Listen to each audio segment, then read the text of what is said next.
We are here at a place called Wakamatsu Farm. This is the Graner house, built by Charles Graner around 1853. He arrived in Gold Hill in 1852 after traveling from Missouri by wagon train with his future wife. After their journey together to California, Charles Graner married the sister of Louisa Veerkamp. Gold Hill had quickly grown since the gold rush began in 1849. Charles Graner saw an opportunity to build his family and wealth.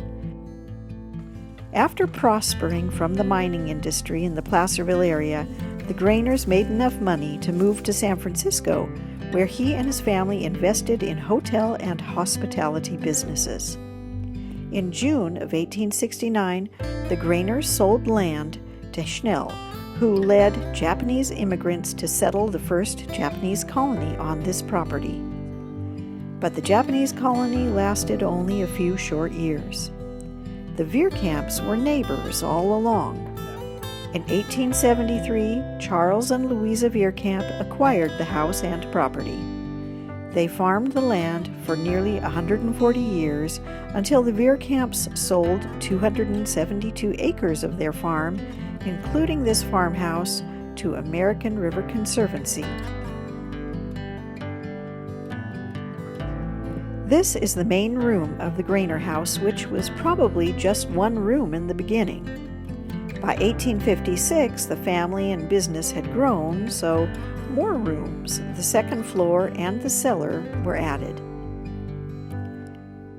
Unfortunately, we don't have a picture of the Graner family, but we have pictures of the Japanese colonists, the Veerkamps, and other photos and artifacts here in the Graner house.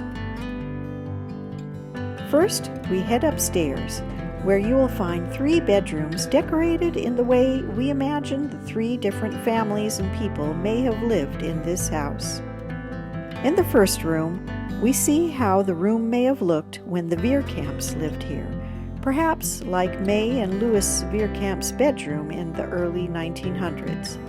Notice the foot pedal sewing machine, which was donated to American River Conservancy by one of the Veerkamp family members. The middle room is decorated in a Japanese style.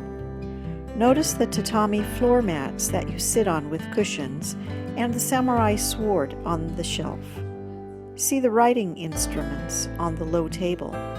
Today, Oke-san's original headstone is on display in this room. All artifacts from the Wakamatsu colony are priceless, so they are permanently stored in a secure location elsewhere. The last bedroom upstairs is a big room with 2 windows. It is decorated to help us imagine how the Graner daughters' bedroom may have looked in 1869, just before they moved to San Francisco. Notice the storage trunks and clothes. Now we are in the cellar of the Graner house. Charles Graner and his wife quickly realized that the riches of Gold Hill were not in mining. More riches could be earned by growing grapes to make wine and brandy for sale to the miners.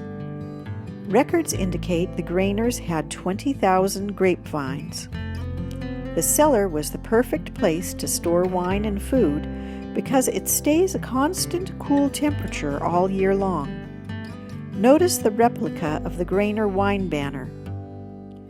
You can see the chutes on the walls they used to move the grapes to the cellar, also for ventilation.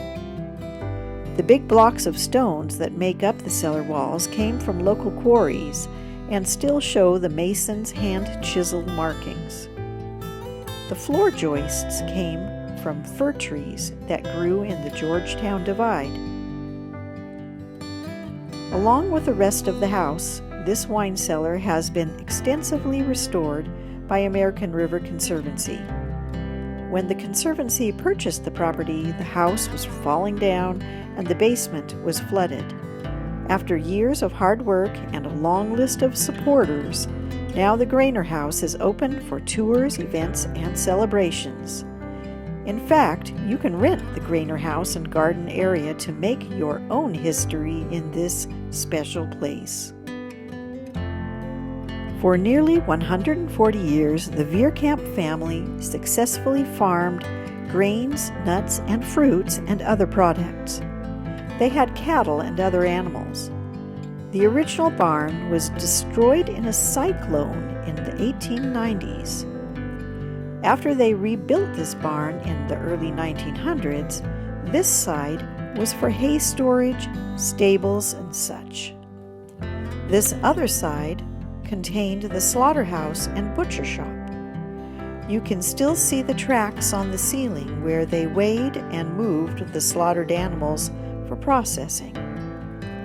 The Veerkamps also built the dairy when Malcolm and Maurice Veerkamp bought the Pino Vista Dairy, which was the last dairy to close in El Dorado County during the 1980s. No tour of the Graner house would be complete without showing this beautiful Japanese elm tree called keiyaki in Japanese.